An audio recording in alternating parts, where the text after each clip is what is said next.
gonna be launching in March like a creator accelerator, which is pretty cool. So we're gonna get a group of creators from Web2. We're like targeting people from like 100K to like 5 million followers. We've actually gotten some really cool people hopping on to do this. Yes, we're going to be targeting those creators and kind of giving them a 3-week course on how they can, make their way into Web3. And obviously, we're going to be using Deezer to do that, so it's pretty cool.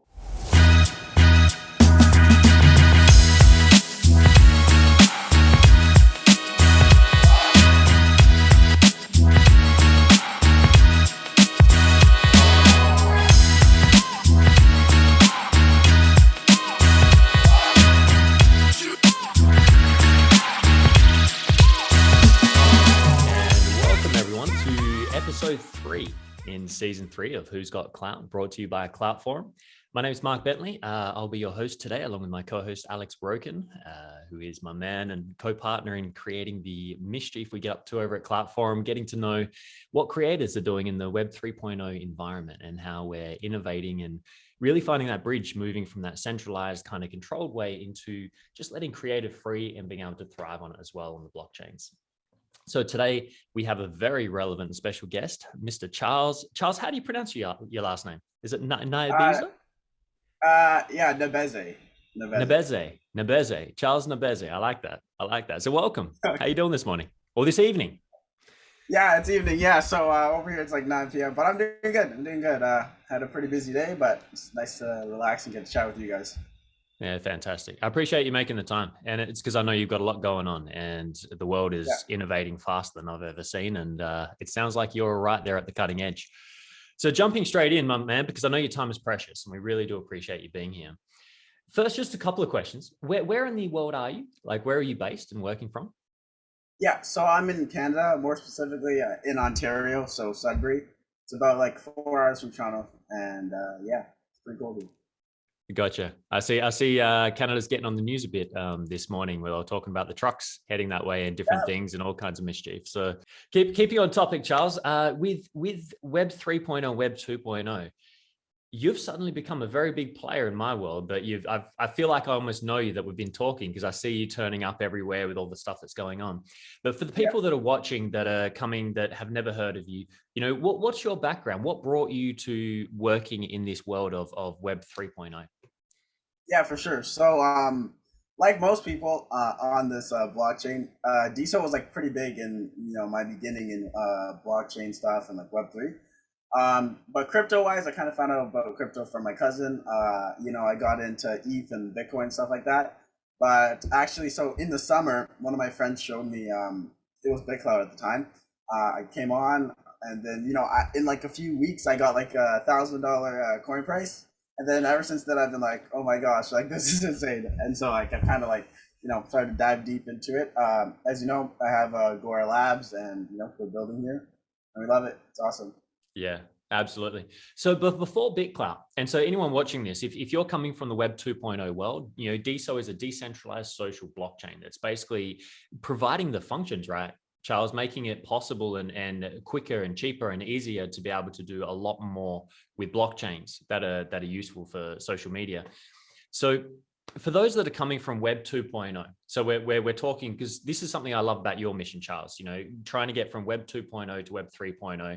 That's our mission here at Clout Forum as well, is to be able to provide the resources, the information, and to get curious, to help people find out, how do I move over? So what was your experience before moving into the Web 3.0? Were you working in the Web 2.0 kind of creator economy area, or what were you working in? Yeah, so before this whole Web3 stuff, I was pretty lame. Used to just play video games all day, but I actually used to stream a little bit. I used Twitch, I used YouTube, and me and my friend actually at one point were running a little podcast ourselves, but it kind of got a bit too time consuming, so we're not doing that anymore. But yeah, I've had a bit of experience creating there. I use Twitter quite a bit, and Instagram, like the basic stuff, what teens use, I guess. But yeah, I've had quite a bit of experience with like the Web3 creator space, Web2, sorry. Yeah, absolutely. And how old are you, Charles, if you don't mind me asking? Yeah, so I just turned 18 in November.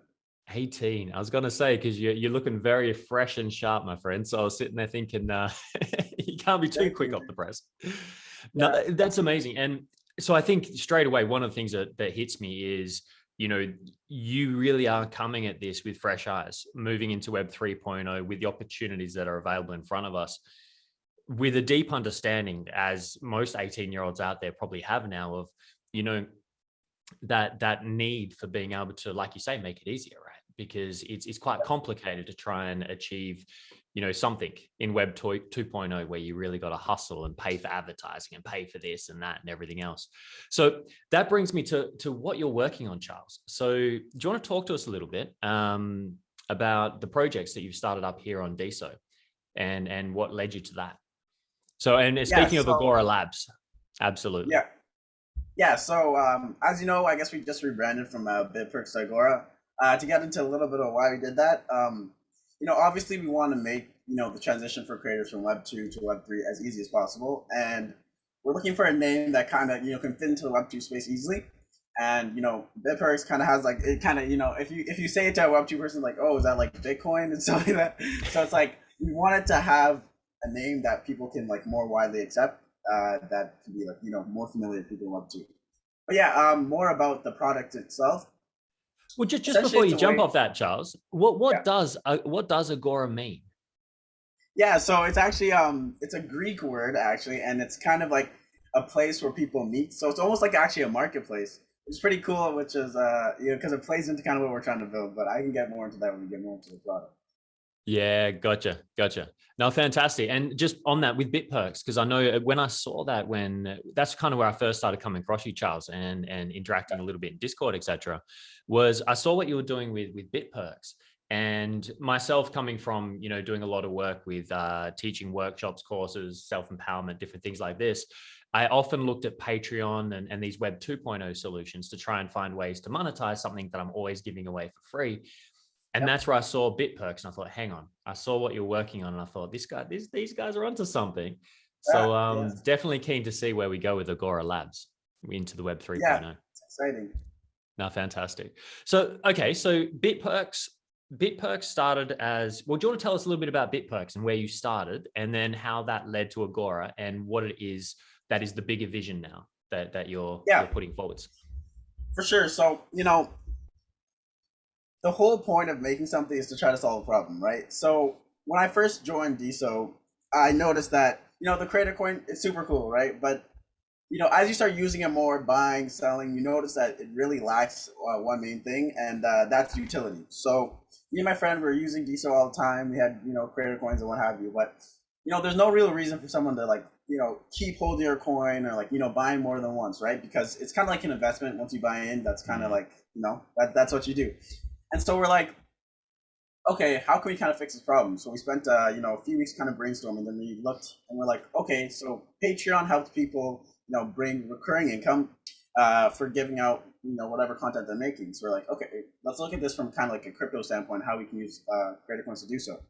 So we came up with kind of like a tiered way to use creator coins as kind of like an access point for people, like depending on how much coin you hold as the creator, you get X amount of content and stuff like that. So that's kind of how we came up with the idea. Nice. Yeah, absolutely. And it's such an essential thing, in looking at the Web 3.0. In fact, what was it that got you excited about this idea of DeSo, the decentralized blockchain, and Web 3.0 when you saw it? Like you say, because you've got Patreon, you've got all these things happening in Web 2.0. What were the solutions? What was the challenge? Like beyond just DeSo itself, like you say, adding value to the creator coins, what challenge is it solving as we move into Web 3.0 in general? Yeah. So for sure. So, I guess the whole point behind crypto and blockchains and stuff is like, in Web 2, we don't own any of our own stuff, right? So, you might post a picture to Instagram, you might take a couple pictures, you might, try to give some content on Patreon, sell a book, something like that. But what it comes down to is who owns those things. Well, the big corporations, Instagram, Amazon, whatever we're talking about, Snapchat, etc. The list goes on. And so with DeSo and with the blockchain, everything on it belongs to you, and like that's super unique. So when I came across that, I was like, whoa, like this is really interesting, because I never thought of it like that. Like I have a picture, but like, do I own it and stuff like that? So it's like, when we're making content and stuff like that, it belongs to the corporation and not you. So when we move to blockchains like DSO and stuff like that, and start using Ethereum and stuff, our content belongs to us and our assets belong to us. So that's kind of what got me hyped about this idea. Fantastic. It is really exciting to see that finally we can start saying, hey, between me and you, let's decide what we do with this data without needing that middleman, Exactly. kind of the pimp in the middle that's kind of selling off our JPEGs. Okay, yeah, I Nice. guess. So fantastic. So then what was the reception like? Like, how did BitPerks go? I know one of my greatest challenges during the first 9 months of BitClout, DSO, and all the rest was there was so much innovation and creativity happening. It was very hard to kind of focus and spend time on one, and I ended up being too spread out, and I didn't get to really get in and even look at BitPerks to see what it could really do for me. So what was your response? Did you find that was one of the challenges, getting the user base there, or how was the response from the crew that you worked with? Yeah, so obviously we didn't launch right away. So we got the creator coin, and like what's really cool about that is it's kind of a way to kickstart your own thing. So obviously we didn't come in with a lot of capital, but we launched that creator coin, we got some money from that, and then we started building, right? So we had a couple of devs, got a project manager, stuff like that. And then we started creating it. We ended up shipping the platform, I'd say like maybe 2 months ago, and the I guess response was, it was really good. But as we face low daily active users and stuff like that, it is hard to get user attention. But there's definitely the people who like what's most important is people see the need for it, and so when they Yeah. come across ways that they want to use the platform, well, they know it's already here, and they can do stuff with it. For example, like some guy wants to make a course about how to navigate around DSO and how to properly launch your own things. So in the back of his head, he knows, okay, wait, like, let me not give this away for free, and let me kind of try to, help myself here as while I make this content. So he knows that he can come to Agora and do his stuff there. So Yeah. we had a really huge waitlist actually. So we ended up getting like about like 1,000-person waitlist, which is like really awesome, right? Because right now the daily active users is like about 2,000, 3,000. So that's like a third or even a half of the users. So it was pretty cool. We ended up launching like doing a beta access where we had like 6 people sign up, and that was like a paid access too, so that was really awesome. And then now we have like about like 200 people on the platform, which isn't like optimal, but look, we're still refining the product and making more features so it's more usable for more people. 100%, Charles. I mean, it's something to be proud of, really. I mean, in the times Yeah. we are right now, it's like what you're doing is even having like 200 people that are there getting involved in using right now. That, I mean, in a way, doesn't that make it a little bit easier as you're developing, not to have too many people yelling and screaming about glitches and problems, whereas now you got a bit more of a focus group that's passionate about helping Agora get over that next line. So, and in that, Charles, so let's talk about Agora. Let's talk about the new vision. Like, how has the vision expanded from BitPerks to what it is now at Agora Labs, and what are you planning on bringing out for creators out there? Yep. So we launched BitPerks with a plan to kind of be the Web 3 version of Patreon, right? And it was pretty cool. It is pretty cool, but we noticed that it's not a sustainable thing, because eventually, these huge corporations are gonna make their own ways to do this stuff. So we kind of had to sit back and look, okay, how are we gonna make a name for ourselves in the space? So now we're really trying to pivot to being almost that middleman, but for Web 2 to Web 3 for creators. So we're going to be launching in March like a creator accelerator, which is pretty cool. So we're going to get a group of creators from Web 2. We're like targeting people from like 100K to like 5 million followers. We've actually gotten some really cool people hopping on to do this. But so we're going to be targeting those creators and kind of giving them a 3-week course on how they can make their way into Web 3. And obviously we're going to be using DSO to do that, so it's pretty cool. And so we're just trying to be that, I guess, like that bridge in between the two platforms. And I think it's a really good use case, and we've gotten some really good responses. Yeah, absolutely, Charles. Like and big shout out to the Krassensteins as always. They always do such a good news channel and bring in the interesting people, and it helps us keep on tabs of who's out there. And when I was listening to you speaking to the Krassensteins and talking about it, it actually got me really intrigued, because for the last year I've been so busy on the back end of Cloutform and all these other things, but just recently I've been getting emails, people asking, oh, Mark, are you doing any more courses? Are you doing any more workshops? And I was kind of thinking, I'd love to, but I just can't be bothered with, the old school way of doing it. And then when I heard you talking, Charles, I thought, I'm going to have to pay close attention to Agora Labs. Yeah. Yeah. So question that I've got in regards to that, for all the Web 3.8, Web 3 or Web 2 creators that are looking for opportunity, like myself and others, which is where I came from,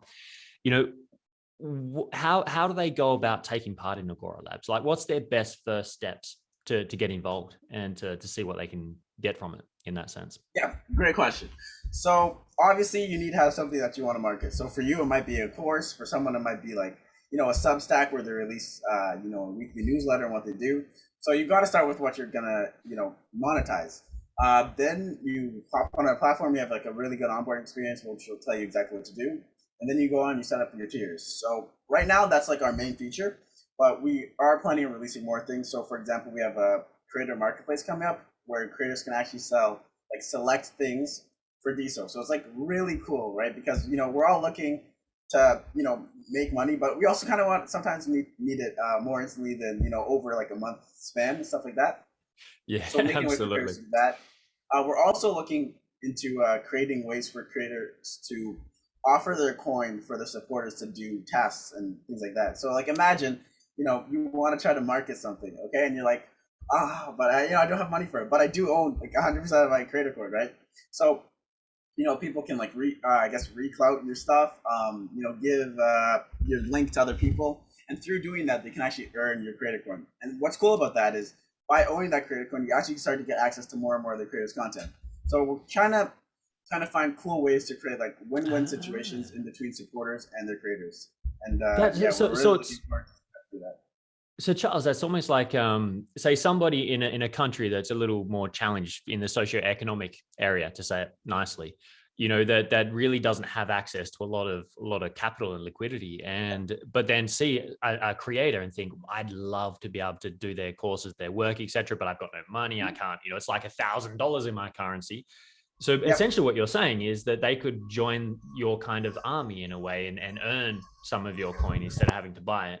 So you're really creating a kind of a form of equality in a sense, right? Across the creator economy. Yeah. So obviously, so like not everyone's has crypto to start off with as well.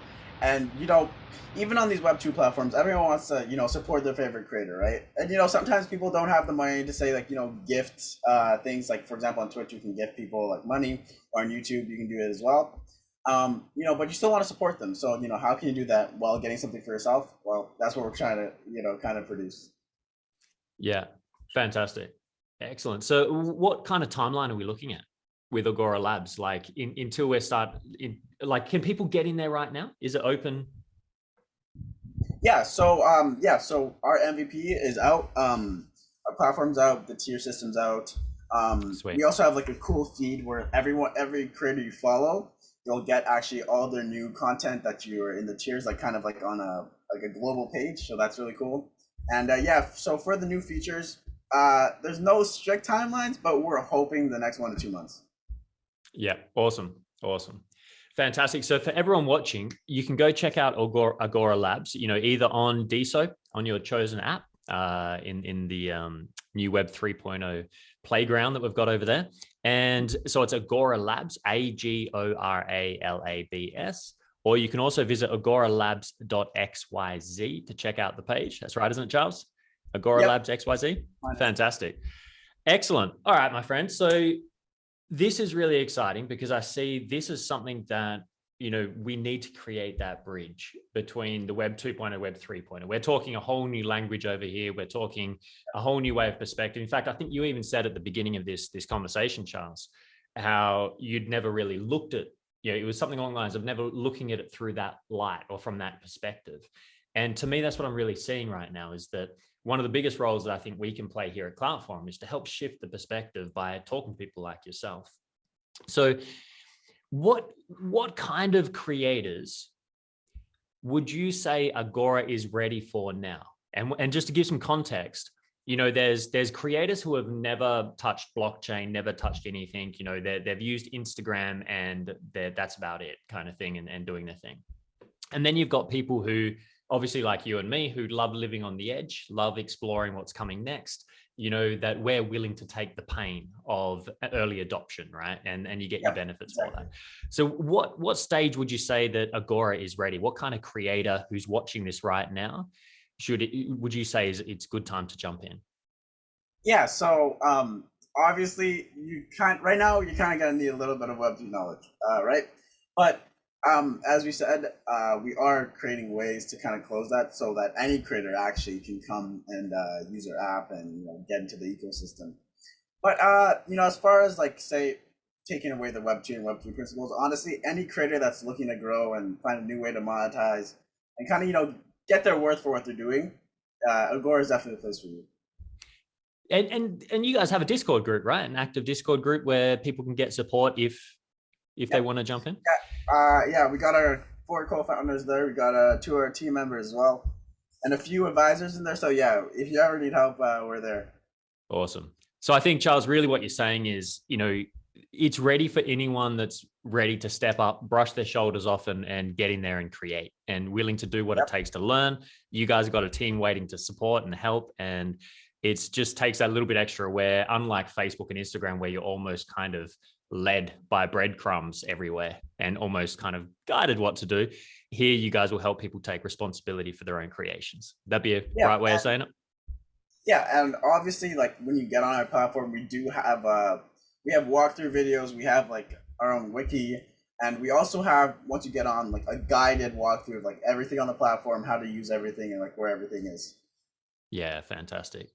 And again, for the people watching that are thinking about this, people are making real money, right? Like when we're talking about working with Agora Labs, you're talking Creator Coin. It does represent real money, right? It's Yep. crypto that can be sold on the exchanges, blockchain.com, etc. And so, have you had people making success from this and earning some dollars and getting things in? How's that been going for everyone?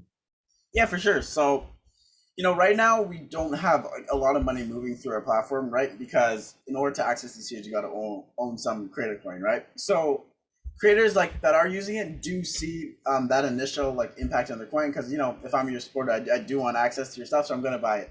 But we're also trying to find a way to make that more reoccurring. We're gonna do that through the future we were talking about before. But yeah, people have had some pretty cool successes, with offering this stuff. Fantastic. Now that's awesome, Charles. I'm really excited for where this is going, my friend. And I think it's going to be a very important bridge for moving Web 2 to Web 3. And I'm very excited to see what comes from this and what kind of features people innovate and all the rest. So as I come to the end of my section, before I hand you over to my dear co-host, Alex, the last kind of question I want to ask you, Charles, what are you most excited about when it comes to Web3, when it comes to DeSo blockchain, but not just DeSo either, because we want to make sure we're talking out there Web3 as a creator economy in general. Yep. What are you most excited about what's to come in the world with all this technological advancements? Yeah, honestly, so 2 things. I'm gonna be a bit selfish and say what I'm excited about for my stuff, but also in a wider perspective, I am really excited for a more mass adoption of it, right? Because right now there isn't really a lot of people that are in crypto or even be interacting in throughout the community. To play on what you were saying before, though, we are looking to be cross chain compatible, which is like super exciting because getting more eyes, more users, more creators on it is like so essential for like long-term success. Absolutely. I mean, this is an important thing we're talking about here, right? Is you see so many times when something's starting up, everyone kind of locks into that idea of, oh, it's DeSo, or oh no, it's Ethereum, or no, I'm going to be the one that wins, right? There's this Yeah, kind of competition when the most beautiful thing that I see is the kind of natural open source environment that encourages cooperation. And hey, let's just get the best product done. And if that means we all work together, everyone has their special strengths, then let's make that happen. So exactly. I think that attitude is pretty powerful and beautiful. So are there any last words? Anything you want to share, my friend? It's but before we close, to the creators out there, like, in fact, Charles, to be more specific, because I think with what you're offering, I would love this episode to be something that people out there that haven't seen blockchain, haven't seen these things, but they're creating, they realize they want to make some money doing what they love without being controlled by the authorities out there in all these different ways. What would you want to say to them? Like, what's your message of, to them in that sense, to help them find their direction? Yeah, for sure. I guess our message would be: if you want to own your own stuff and make money doing it, come to us. It's fantastic. No, that's awesome, Charles. So that's it for me. As always, I'm sure that you and I could sit and dive deep and explore the wonder worlds of life itself behind what creates all this. But I know you're a Yeah. busy man. I know you got a lot to do. And I think the creators as well out there, if you're watching this, then hopefully you got the fire in your belly and you want to dig in and start creating yourself. So I'm going to hand you over now. Alex, if you're ready, my friend, I'll hand you to Alex. Yes. He's got some fun questions Of for course, you. man. And I'll come in with some words at the end. Awesome, Alex, all yours. Yeah, All thank you so much, Mark. So I've heard a lot of great things about Agora and your vision about it, and I have 2 more questions about it. So could you share your answers with me? The first one is, how long did it take for you and team to build MVP? So we actually started, building, as I said, at the start of the summer, and we ended up shipping our MVP about 2 months, I think, once we started, going deep into the dev process. Wow, that's pretty fast. That's Yeah, pretty yeah, it's important to ship fast. And when did you join the DISO? Was it immediate decision to go with Bitverse? I actually didn't join DISO knowing that I do this, but as I started getting more familiar with the ecosystem, we noticed there was a problem, and we decided to build the solution. So yeah, it wasn't immediate. It probably took, I think I joined DISO in like March, so it probably took a few months maybe. Yeah, that's exactly what I wanted to point out, because I have an impression that you've been there for the whole time, and I've noticed that you're building something incredible, maybe in July or August, something like this. Yeah. And so the term becoming from the user to the developer and contributor took you like 3 months, and then 2 more months it took you to get the MVP and being the businessman on the DISO. And this path of career is pretty fast, and this is exactly what ecosystems like DISO can provide for creators and for developers, and that's incredible. My second question about Agora: were you supported by any VCs, or you rely on your personal funds? We did start off using, I guess, it's we kind of crowdfunded almost through our Creator Coin. So we had, whatever percent of our, and then we actually used that to ship the MVP. Moving forward from that, we did actually have to dip into our personal funds a little bit. I think I'm not sure actually how much we used, but we did end up getting a dev grant from the DISO Foundation or Octane Fund, so that was like really nice. It really did help out with building.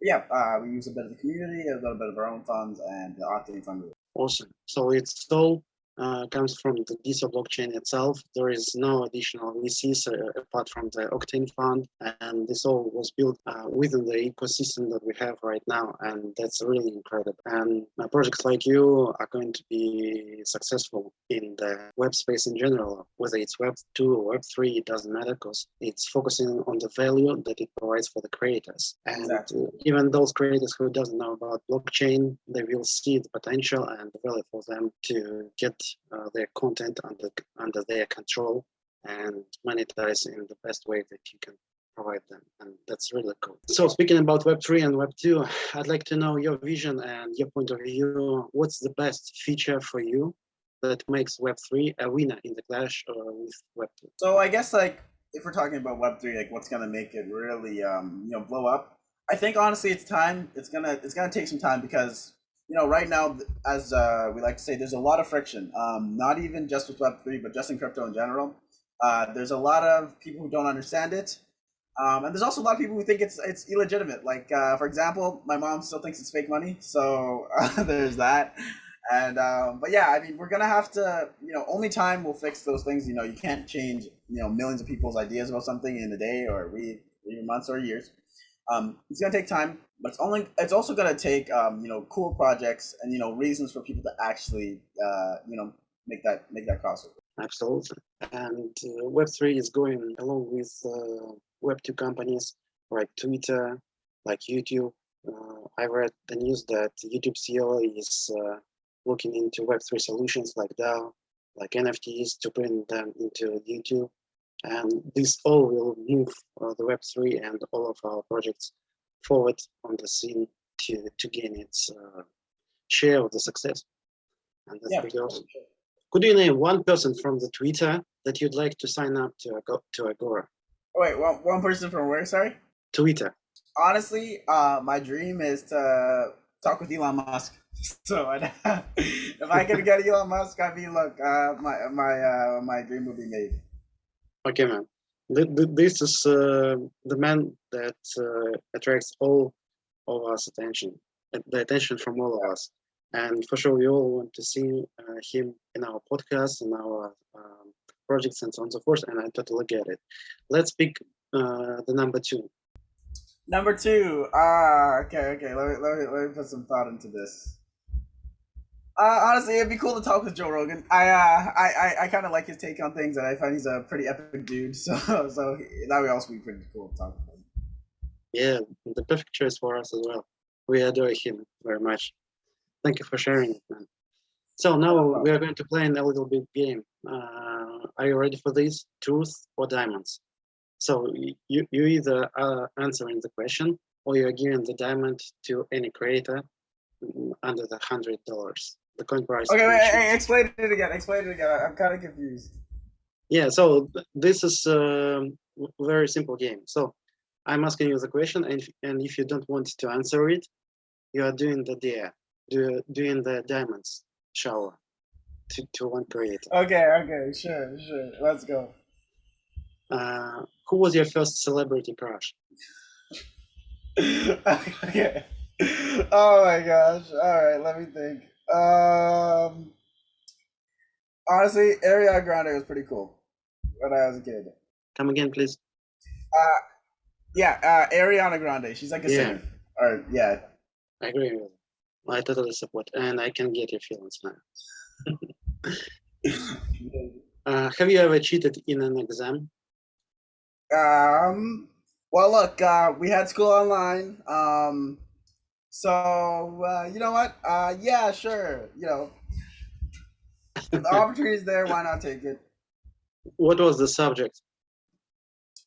I think maybe it was physics. Physics teachers, please don't hate me, but Thank you for your honesty, man. What's the biggest misconception about you? Biggest misconception. It's a good one. You know, honestly, I don't know if it's really about me, but in a broader term of things, I think people like, you know, VCs and like, you know, big corporations like that, they do really tend to undermine people who are like younger. So I think a good a misconception would be like, you know, a younger person that, you know, I guess we're talking as myself, isn't fit for like, you know, moving up and stuff like that just based on age. Absolutely, man. Totally agree with you. That was my first thing that came to my mind when I was asking the question about VCs, because it's just quite obvious that VCs will be a little bit careful in investing in projects where the founder is very young like you. This shouldn't be that way, because we know there are a lot of projects that have been made by very young guys, even 15 years old and so on and so forth. Just take a look at the NFT space. There are a lot of artists who just 12, 13, and so on and so forth. So it's not the indicator of the bad project.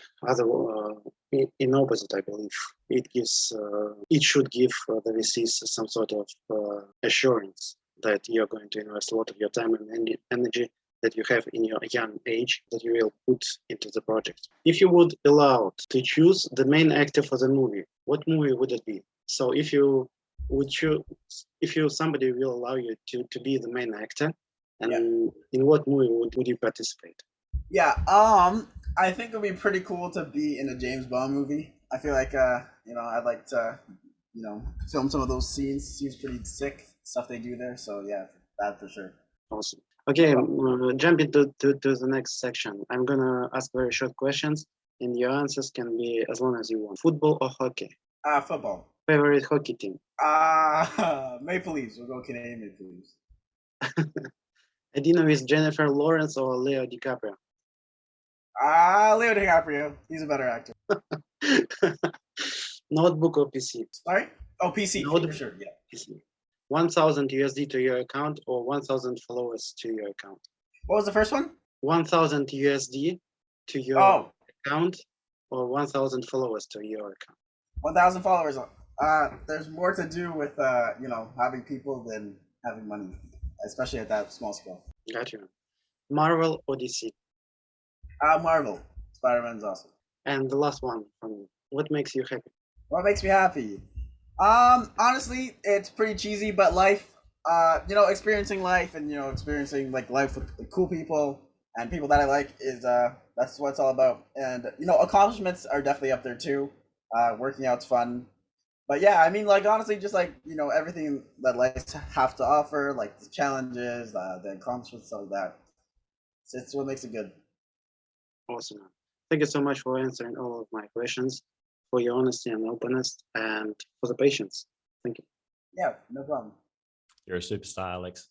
Now, one of your answers there, I thought was actually pretty insightful in a way. When you were talking about when Alex asked if you've perhaps cheated a little bit in any exam, and like you say, if the opportunity's there, why would you not take advantage of it? And in a sense, this opens up a deep philosophical question about what intelligence really is, because wouldn't that be the most intelligent thing to do? I was just going to say, Charles, that the reason that it got me thinking while you guys were talking was, I think it was Gary Vee that's quite outspoken about the role of education and how this idea of memorizing and having to remember facts, remember things, which is often the part a lot of people get screwed on sometimes, is rather than the understanding of things and how they work and what happens. He was saying that these days, he made the point that he asked Siri on his phone, what's the president of the United States? And within seconds, you've got your information. And he made the point that these days, information is a commodity. It's no longer something you just memorize. You can just get it anywhere. And I thought that was a pretty fascinating contemplation when I think of what you're doing, Charles, is really, that's what I love about that youthful kind of energy that says, look, I'm going to do whatever I can do. Like, as long as I can move towards my vision, my creativity, it's letting go of that dogma, that old way, like, oh, you have to do it this way. You have to get your certificates and you're this and you're that. But rather it's a case of, hey, we've got information. How do we discern amongst it and how do we distribute it? And really, Agora, what you're working on seems to be really focused on that aspect of how do we distribute that information? Yeah, for sure. I completely agree. Honestly, I talk about this with my friends a lot. The way the school system's set up, I don't know if it's the best for, especially like the time that we live in, where information is like available in one click. But yeah, I mean that's a topic for another time. It's a deep dive indeed, man. Deep dive indeed. Hey, Charles, I just want to thank you so much for taking the time in the schedule with all the magic you're bringing out. Really appreciate you being here. And are there any last words before we close the podcast? Thanks for having me, guys. Honestly, it's a really cool experience, and definitely want to do one of these again. All right, fantastic. Well, you're always welcome, my man. Anytime you want to do announcements or talk to the community, whatever you want, we're here. We love helping in any ways we can. And I'll be personally checking into what you're working on and keeping an eye on that. So thanks again, everyone who's watching. Don't forget to like and subscribe. Clout Forum, we're bringing out content all the time to keep up to date with the Web3 innovations out there. And don't forget to check out agora.xyz and set yourself up. Give it a crack. Even if you're brand new to blockchain, crypto, and all the rest, you've got an amazing team with Charles and his team on Discord ready there to welcome you to the community. And what better time to learn some new skills, Charles? All right. Exactly. Yep. So with that, thanks for tuning in, and make sure to drop a comment. Let us know what you thought, and we'll see you in the next episode.